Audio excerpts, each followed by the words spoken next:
Hello बच्चों, welcome to social school. मैं हूं आपकी अनुष्या दीदी एंड कैसे हैं मेरे सारे स्टूडेंट्स। आई होप आप सब ठीक हो एंड आई ऑल्सो होप कि आप लोग सुपर रेडी हो आज के सेशन के लिए। तो जो भी बच्चे क्लास 12 के न्यू सेशन में आए हैं, ये सेशन आप लोगों के लिए है। आज की क्लास में हम डिस्कस करेंगे कि क्लास 12 में ऐसी कौन सी कॉमन गलतियां हैं जो बच्चे कर देते हैं और हमें बिल्कुल भी नहीं करनी है। आगे बढ़ने से पहले अगर आप एक न्यू स्टूडेंट हो तो चैनल को सब्सक्राइब कर लो ह्यूमैनिटी से रिलेटेड बेस्ट वीडियोस के लिए। और जो पुराने बच्चे हैं, आपको पता ही है क्या करना है। सेशन लाइक करो, सेशन शेयर करो, सबको बताओ कि मैम लाइव है। फिर स्टार्ट करते हैं अपना आज का ये सेशन। तो 12th के बारे में एक सच्चाई मैं तुम्हें बताती हूँ बच्चों। 12th 11th के कंपैरिजन में काफी ज्यादा इजी है, पर फिर भी 12th पता है इतना टफ क्यों लगता है? क्योंकि 12th में ना हमारे ऊपर मेंटल प्रेशर बहुत होता है। घर में, स्कूल में, ट्यूशंस में, दोस्तों से, हर जगह यही बात चल रही होती है। 12th है, 12th है, बोर्ड एग्जाम का टाइम है, 12th मुश्किल है, 12th में क्या करेंगे, 12th के बाद क्या करेंगे, है ना। तो 12th में अगर कुछ मुश्किल है तो वो इस मेंटल प्रेशर को झेलना है। वैसे अगर आप 12th के सिलेबस को 11th के साथ कंपेयर करो तो 12th का सिलेबस कंपैरेटिवली इजियर है। तो आपको बस इस मेंटल प्रेशर को अगर आप झेल पाओ, संभालना सीख जाओ, तो 12th आपके लिए it will be like a cake walk, मतलब बहुत इजी होगा आपके लिए। तो आप इस मेंटल प्रेशर को कैसे संभाल सकते हो? डे 1 से तैयारी करो, है ना। और ऐसा नहीं करना कि एग्जाम के एक दिन पहले किताब उठा रहे हो। काम रहो, अपने ऊपर विश्वास रखो, है ना। तो मैं आपको क्लियरली बता रही हूं, 11th के कंपैरिजन में 12th इजी है। आपको अपने आप को स्ट्रॉन्ग रखना होगा और हार्डवर्क के लिए रेडी रहना होगा। ठीक है, नेक्स्ट और क्या है बच्चों? Learn from your mistakes. अभी 11th से 12th में आए हो तुम लोग। 11th में बोर्ड एग्जाम तो नहीं था, पर 11th में हमने एग्जाम के लिए तैयारी तो करी थी, और तैयारी करते टाइम हमने बहुत सारी गलतियां करी होंगी। अपनी उन गलतियों से सीखो, उन गलतियों को 12th में रिपीट नहीं करना है। तुम्हें समझ में आया होगा ना बच्चों की 11th में तुम्हारी क्या क्या कमियां हैं। फॉर एग्जाम्पल, आप रिवीजन नहीं करते, या फिर आप नोट्स नहीं बनाते, या आप रोज रोज नहीं पढ़ते। कुछ तो तुम्हें अपने बारे में समझ आया होगा कि मैं इस तरीके से पढ़ता हूं तो मुझे जल्दी याद होता है ना। मैं दिन में सुबह जल्दी उठ के पढ़ूं तो जल्दी समझ आता है मुझे, या मेरे से सुबह जल्दी नहीं उठा जाता, मैं रात को अगर पढ़ने बैठूं तो मेरे से अच्छे से सिलेबस कवर हो जाता है। कुछ तो तुमने अपने बारे में समझा होगा। तो जो भी तुमने समझा है वो सब 12th में इंप्लीमेंट करो, और अपनी गलतियों को बार बार 12th में रिपीट नहीं करना। जो चैलेंजेस तुमने 11th में फेस करा उससे सीखो और 12th में उसे इंप्लीमेंट करके आगे बढ़ो।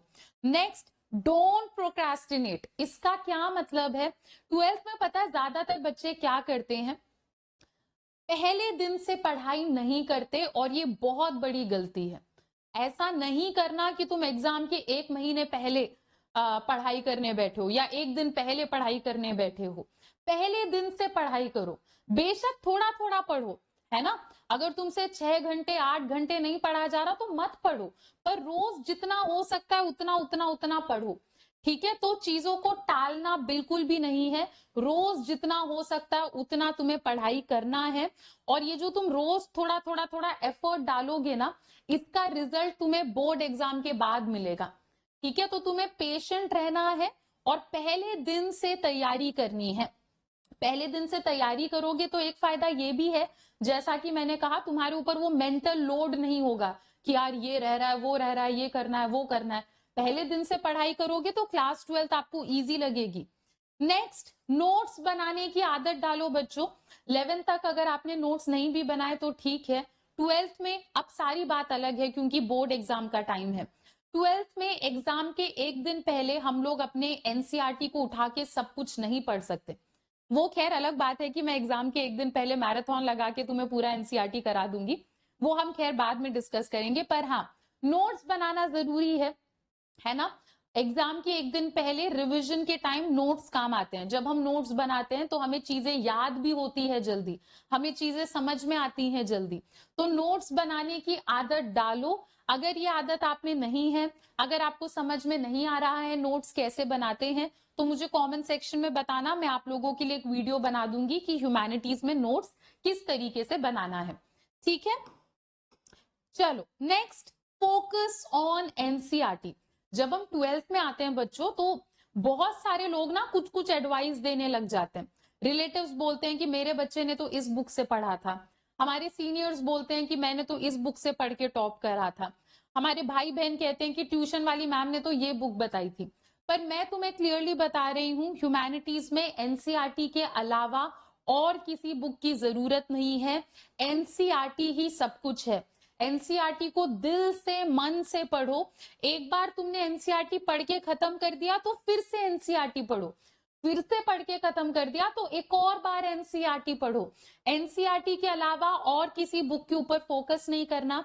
ऐसा नहीं करना कि तुमने 5-10 बुक्स खरीद ली मार्केट से और तुम सारे बुक से थोड़ा थोड़ा थोड़ा पढ़ने में लगे हुए हो, ऐसा नहीं करना।